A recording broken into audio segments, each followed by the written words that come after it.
بسم الله الرحمن الرحيم habeen wanaagsan daawadayaal ku soo dhawaada wararka caawa qodobada aan idinkugu haynana waxaa ka mid ah ciidamada ilaalada kacaanka islaamiga ee Iiraan oo sheegtay mas'uuliyadda weerar lagu qaaday mid ka mid ah saldhigyada ku yaala wadanka Kuwait oo ay ku sugnaayeen ciidamo Mareykan ah dhinaca kale militariga Iiraan waxay sheegeen inay soo rideen diyaarad dagaal oo ku jirtay sida hadalka ay yiraahdeen howlgal cadowtinimo xoutiyiinta wadanka Yamanna waxay war ka soo saareen weerar lagu qaaday dekad ku taala wadanka Masar waaxda amuuraha dibadda ee wadanka Mareykankuna waxay sheegaysaa in ay xoojinayaan cadaadiska la saarayo Iiraan dalka Jamhuuriyadda Dimuqraadiga ee Congo tirada dadka u dhintay iyo kuwa uu soo ritay cudurka Ebola ayaa faraha ka sii baxaysa dhammaan wararkan iyo qodobo kale iyo falaqayntii wixii warah ee soo dhacay intaynu hawada ku jirno ayaan idinkugu soo gudbinaynaa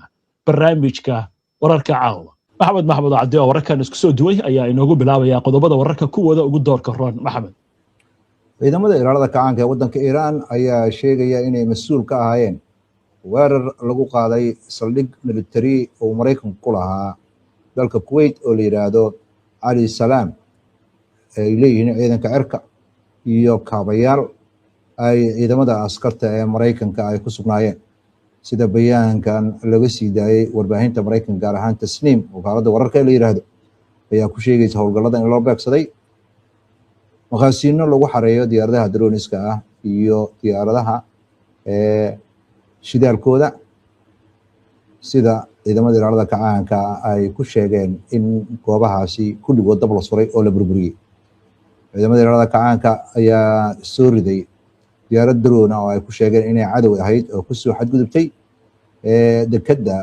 bandar Imam Khomeini oo ku taala koonfurta galbeed ee wadanka Ciraaq saacadihii ugu horeeyay ee aroornimadii sida laga soo xigtay bayaan ay soo saartay wakaaladda wararka ee Tasniim ciidamada maxalliga ah ee ilaalada kacaanka ayaa sheegay diyaaradan oo ah nooca drone-ka ah oo aan duuliyaha lahayn in laga hortagay laguna burburiyey hawada sare burburkeedii ayaa la sheegay inuu dhulka ku dhacay magaalada bandar Imam Khomeini ase ahaatee natiijada waxa ay noqotay wax khasaare oo nafeed ma dhicin sida bayaanka lagu xusay dowladda Mareykanka ayaa mar kale ku celisay inay ka go'an tahay inay sii wado inay cadaadis dheeraada saarto siyaasad cadaadis lagu saaray Iiraan la sii wado oo ka dhana wadanka Iiraan afhayeenka wasaaradda arrimaha dibadda ee wadanka Mareykanka u waramayay mid ka mid ah telefishinada wadanka Iiraan wadanka Mareykanka ayaa sheegay in dowladda Mareykanku ay ka go'an tahay inay sii wado istiraatiijiyad lagu goleeyahay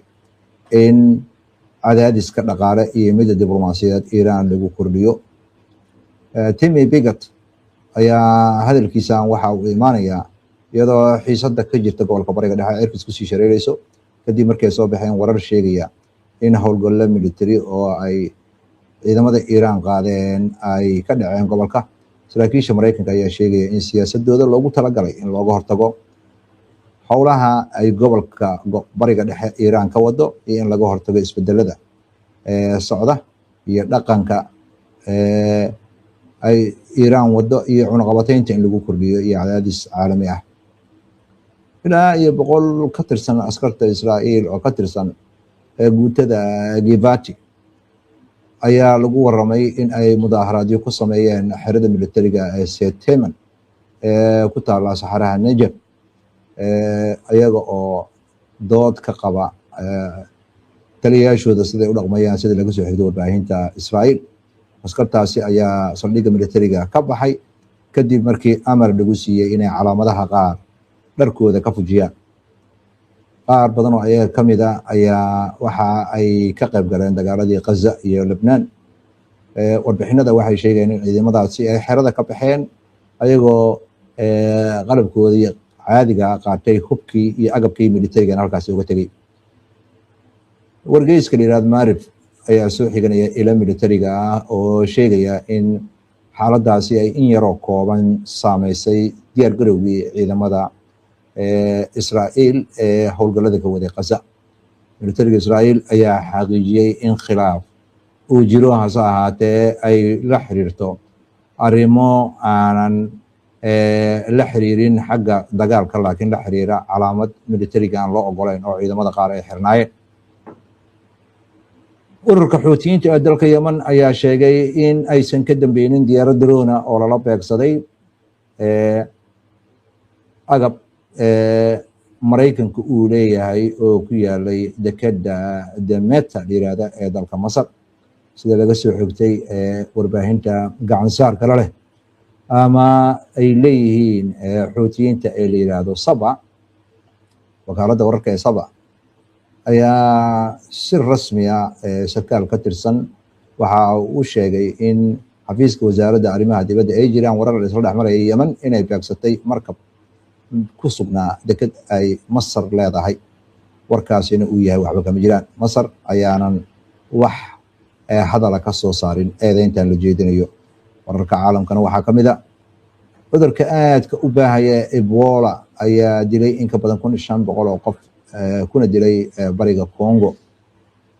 macluumaadka rasmiga ah ee la soo saaray ayaa muujinaya 50% in ay kordheen toddobaadkan, muujinaysana in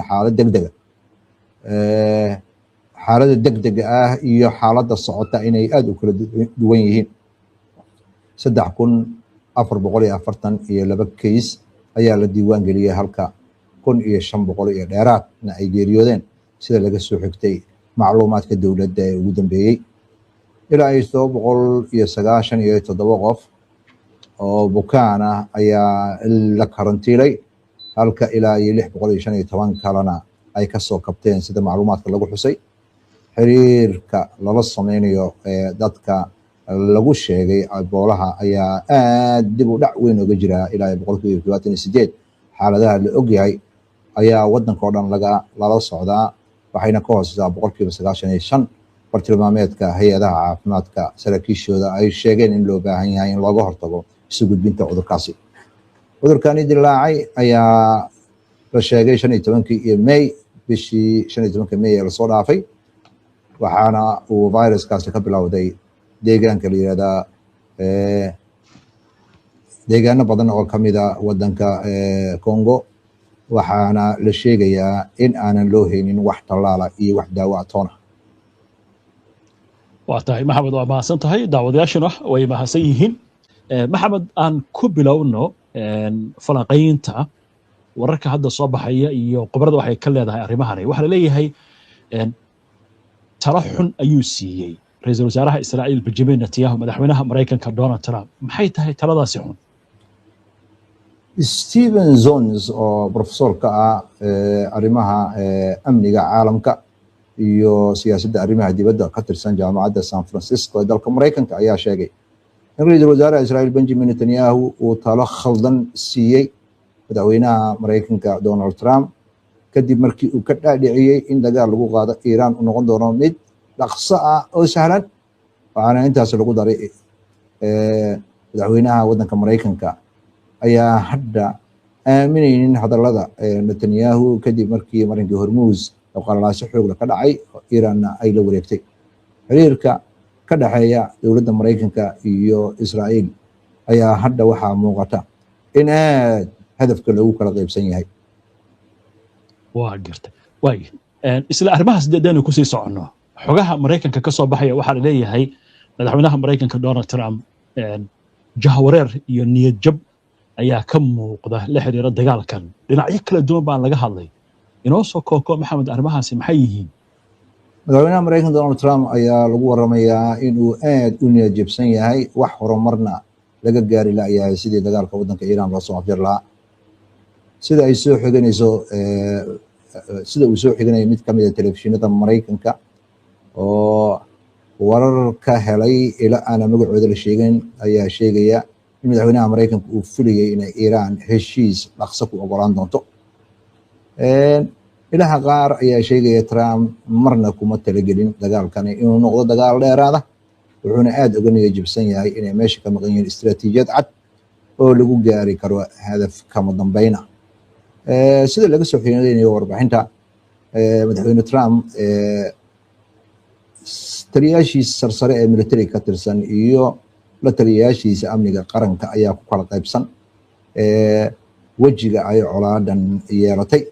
qaar ka mid ah ayaa taageeraya in cadaadis military oo Iiraan lagu sii hayo, halka kuwa kalena ay su'aal ka keenayaan qiimaha ay yeelan karto in howlgalkan dagaalka la sii wado. halka cadee Mareykanka ayaa ku gacan saaray warar la xiriira in khilaaf uu ka dhex jiro maamulka Mareykanka gudihiisa, waxayna ku adkaysanayaan Trump in uu aad ugu kalsoon yahay kooxda la shaqeynaysa. saraakiisha ayaa sheegaya madaxweynaha ayaa weli waxaa ka go'an inuu cadaadis ku sii wado waddanka Iiraan. colaadda ayaa hadda waxa ay ku dhowdahay bishii 6 baa leeyahay, waxaana cadaadis siyaasadeed uu saaran yahay maamulka Mareykanka ee Donald Trump.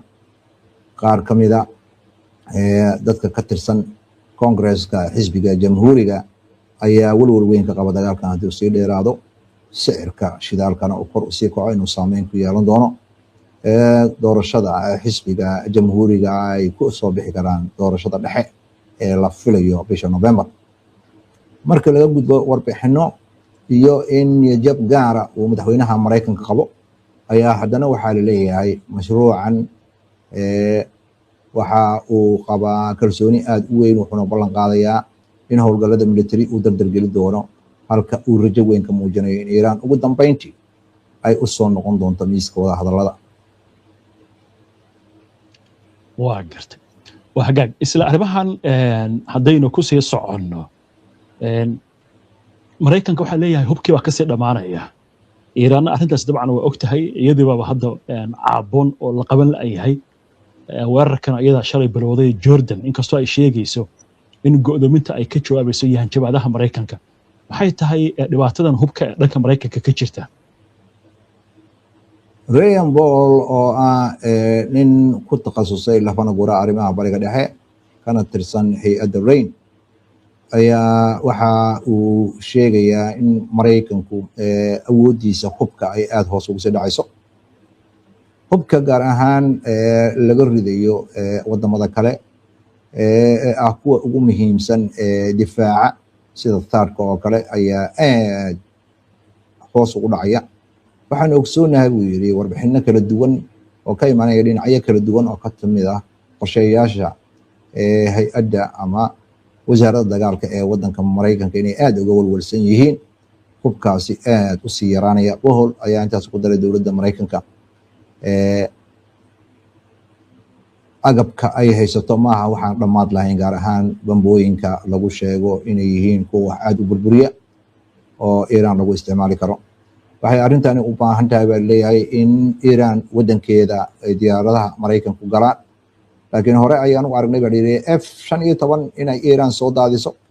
waxaan kaloo aragnay leeyahay F-35 oo Iiraan ciidankeeda difaac ay garbaheeda waxyeeleen. u malayn maayo leeyahay dowladda Mareykanka gaar ahaan in ay ka go'an tahay in ay diyaar u tahay in ay isticmaasho diyaaradahan oo ay khatar geliso, maxaa yeelay waxaa ka soo wajahan baa leeyahay Iiraan khatar weyn oo xagga militariga. nidaamka difaaca cirka Iiraan ayaa khatar ku ah diyaaradaha Mareykanka. waa garta. arrinka Hormuz ayaa la isku hayaa, waana meesha ugu daran hadda Trump uu ka jiifi la'yahay. Iiraanna ay si buuxda u sheegaysaa gacanta inay ku hayso. maxaa laga sheegayaa Hormuz?